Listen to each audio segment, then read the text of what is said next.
You know, I don't hear people talk about this much anymore these days, but I got to tell you, when Bush was president, many of my black and liberal friends would always complain, hey, you know what, we're still due our 40 acres and a mule, or at least the cash equivalent. You know, many would point to Bush's dislike of black people as the main reason that economic justice had been held up.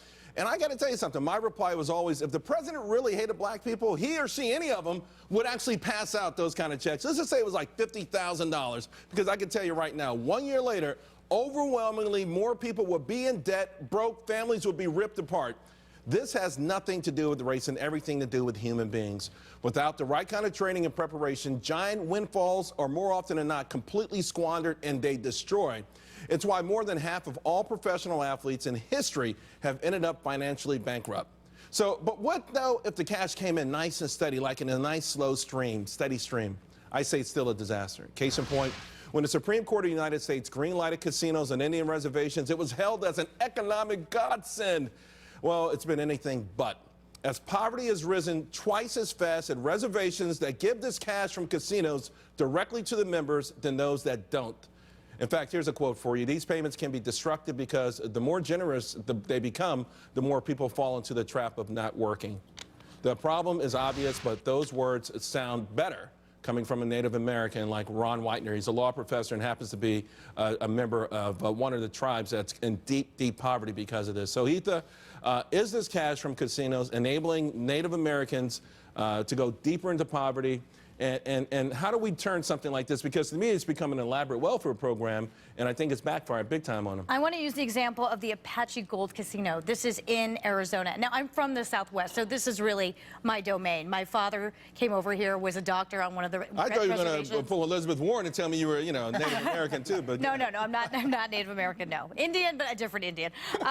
So 59% of these people here are are unemployed. 20% of them are getting welfare payments. Part of the reason why is because this whole proposal was proposed to them and they were saying this was going to help them. Now, you take another example, like Foxwoods, for example, in Connecticut. That is bringing in revenue of up to $300 million. And what they're saying, it's because Foxwoods is a little bit, you know, it's near an urban center. It's right in between Boston and New York, versus this small reservation that's in the middle of nowhere. So the answer is, to your point, no, it's not helping. And that blanket, the blanket decision to have these casinos there isn't really doing anything. Well, the Supreme Court green-lighted it, Matt, and, you know, which is fine, and everyone thought it sounded like easy money. I mean, you know, and there's a lot of money sloshing around, but the impact on lives hasn't been what people thought it would be. Well, you know, unfortunately, there was an unemployment issue before this happened. This just exasperated it. And yeah, I kind of equate this to the entitlement programs and just the government in general right now. You know, once you get hooked on that money, whether it's welfare, disability, unemployment, it's very tough to get off that. So the people who have this somewhat of a windfall coming in, what will then motivate them to get out there and work? They're able to get by, Charles, and that's good enough to get by. And that's spreading around this country. But I want to point out, too, that in the Santa Ana Pueblo, there's a company called Amarin, which is risk management. They deal with insurance. They're bringing in revenues of about $45 million.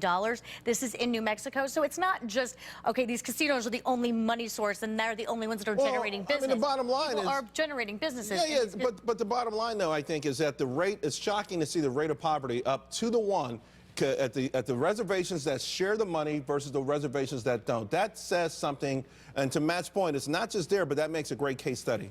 Yeah, the casinos have certainly not been a panacea, and I think that it's obviously it's the program itself, but you have to look at gambling and casinos. It was kind of like this double whammy.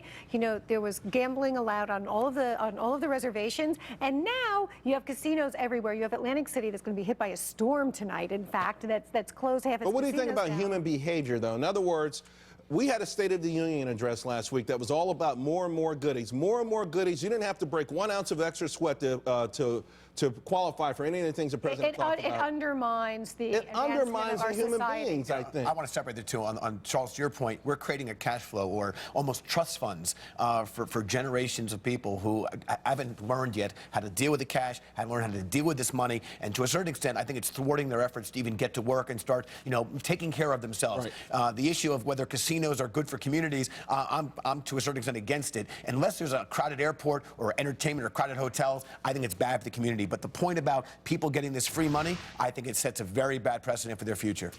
So, well, you know, listen, for me, it's all about people doing the right thing for themselves. And I just think, and I'm not saying it's nefarious or anything, but I just know from personal experience, you know, a lot of checks were passed out in the last couple of years to black families who were discriminated against by the federal government. I don't think it hasn't been publicized a lot, but $50,000 cash, tax-free, and that money, for the most part, has been overwhelmingly squandered, $1.5 billion, and families have been ripped apart. People get this money without any preparation on how to spend it, how to use it, how to invest it, and they waste it and they squander it. And the people that give it to them, they give them their votes, and the people that go against them, they're called names. Yep, and plus they didn't work for that money. It's a big difference. If you work for that money, you appreciate that money. This is kind of like getting a scratch off and winning $50,000. You didn't do anything for it, and you think to yourself, this is free money, I can go out there. When that, in reality, that $50,000 can change a lot of people's lives forever. It would be wonderful if there was a way that the people on these Indian reservations could take that cash flow and start a business and then propel themselves truly out of poverty. All right, thanks a lot, guys.